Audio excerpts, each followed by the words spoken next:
আসসালামু আলাইকুম শিক্ষার্থীরা, 2024 সালের এইচএসসি পরীক্ষার রেজাল্ট প্রকাশ করতে যাচ্ছে শিক্ষা বোর্ড। আমি জানি তোমরা অনেক এক্সাইটেড। শিক্ষার্থীরা, 12 তারিখ তোমাদের রেজাল্ট প্রকাশ করতে যাচ্ছে ঢাকা শিক্ষা বোর্ড। হ্যাঁ শিক্ষার্থীরা, এটা 100% সত্যি। তোমরা অনেকেই টেনশনে ছিলা রেজাল্ট কবে দিবে এটা ভেবে। এখন আর তোমাদের ভাবতে হবে না। তোমরা তোমাদের জিপিএ নিয়ে টেনশনে থাকলে আমি বলবো টেনশনের কোনো প্রয়োজন নাই। শিক্ষার্থীরা, শিক্ষা বোর্ড থেকে আমি যে তথ্য পেয়েছি তাতে বুঝতে পেরেছি তোমাদের রেজাল্ট ইনশাল্লাহ ভালোই হবে। তোমরা তোমাদের রেজাল্ট নিজ নিজ স্কুলে গিয়ে দেখতে পারবে। এছাড়া তোমাদের মোবাইল ফোনের মাধ্যমে এসএমএস করে দেখতে পারবে। তোমাদের মোবাইল ফোনের মাধ্যমে এসএমএস করতে হবে ঢাকা বোর্ডের নির্দেশনা অনুযায়ী। ঢাকা বোর্ড এসএমএস এর মাধ্যমে কিভাবে ফল প্রকাশ বের করতে হবে সেটা তোমাদেরকে বলে দিয়েছেন। শিক্ষার্থীরা দেখো, ঢাকা বোর্ড 3 নম্বরে বলেছে পরীক্ষার ফল প্রকাশের পর এসএমএস এর মাধ্যমে নিম্নোক্ত উপায়ে ফল সংগ্রহ করা যাবে। প্রথমে তোমাদের এসএসসির বোর্ড নেম লিখতে হবে, তারপরে রোল নাম্বার টাইপ করতে হবে, তারপরে 162222 নম্বরে পাঠাতে হবে। উদাহরণ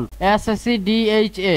অর্থাৎ তোমার যদি ঢাকা বোর্ড হয় তাহলে তুমি ঢাকা বোর্ডের প্রথম যে 3টি অক্ষর থাকবে সেই 3টি অক্ষর তোমাকে টাইপ করতে হবে। তারপর 1 2 3 4 5 6 এটা হচ্ছে স্যাম্পল। এখানে তোমাদেরকে তোমার বোর্ড রোল লিখতে হবে।